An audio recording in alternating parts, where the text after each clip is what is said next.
ఈ రోజు ఉస్మానియా యూనివర్సిటీకి రేవంత్ రెడ్డి గారు వచ్చిన తర్వాత ఉస్మానియా యూనివర్సిటీలో ఉన్నటువంటి ప్రధాన సమస్యలపైన వారు ఏమైనా మాట్లాడారా? ఎందుకంటే మరీ ముఖ్యంగా రాష్ట్ర ముఖ్యమంత్రి అయినటువంటి రేవంత్ రెడ్డి గారు కేవలం ఒక్కసారి కూడా మా సమస్యల పైన మాట్లాడలేదు. అందుకోసమే మా విద్యార్థులం నిరుద్యోగులం ఉస్మానియా యూనివర్సిటీ యొక్క పౌరుషం ఏ విధంగా ఉంటుందో తరిమించి కొట్టినాం. కాబట్టి రాత్రి నాకు తెలిసి రాష్ట్ర ముఖ్యమంత్రికి అన్నం తినాల్సిన అవసరం లేదేమో, ఎందుకంటే తినడేమో. మా రుచి ఎందుకంటే ఇది పోరాటాల గడ్డ, ఈ గడ్డ నుంచే ప్రశ్నించే తత్వం మొదలైంది. కాబట్టి మా ప్రశ్నించే తత్వాన్ని, మా గొంతుని ఆపాలని చూస్తే ఇవాళ మీకు పట్టిన గతే ఇంకా రాబోయే రోజుల్లో కూడా దానికి రెట్టింపు ఉంటుంది అనేటువంటి కూడా తెలియజేస్తా ఉన్నానన్నా. ఈ రోజు ముఖ్యమంత్రి గారు ఉద్యోగాల సమస్యల మీద ప్రధానంగా నిరుద్యోగులు ఎవరైతే ఎదురు చూస్తున్నటువంటి 40,000 ఉద్యోగాలు ఏవైతే ఉన్నాయో వాటి గురించి ఏమైనా మాట్లాడారా?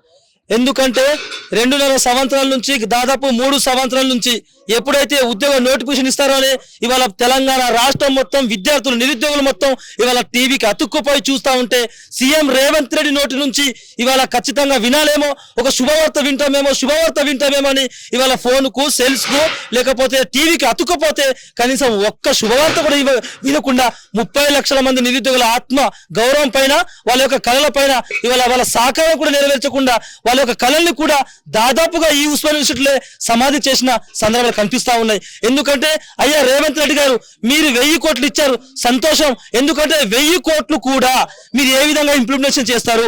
ఎందుకంటే వీసీ చేతిలో పెడతారా, రిజిస్టర్ చేతిలో పెడతారా, లేకపోతే మీరు ఇది చేస్తారా, ఒక జియో తీసుకొస్తారా? ఎందుకంటే దీంట్లో ఎలాంటి కూడా అవకతవకలు జరగద్దు. మరి ఇది 1000 కోట్ల అంటే మేము స్వాగతిస్తా ఉన్నాం.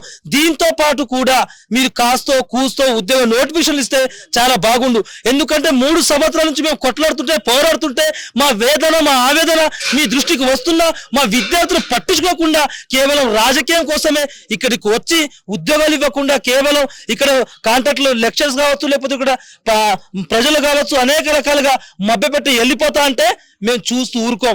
ఎందుకంటే చూస్తూ ఊరుకోవడానికి మేము కాంగ్రెస్ పార్టీ కార్యకర్తల నాయకులం కాదు, కాంగ్రెస్ పార్టీ ఎమ్మెల్యే కాదు, ఎంపీలు కాదు. మా గడ్డనే, మా రక్తంలో నుండి ఉస్మానియా యూనివర్సిటీ పౌరుషం అంటే ఏంటో. ఎందుకంటే మీ రక్తంలో భయపడే అబద్ధాల హామీలు ఇచ్చే మీ రక్తం కావచ్చు, మేము ఉన్నట్టుగా నిజాయితీగా ప్రశ్నించే రక్తం మా ఉస్మానియా యూనివర్సిటీ విద్యార్థి యొక్క రక్తం. కాబట్టి మేము ఇప్పటికైనా మించిపోలేదు.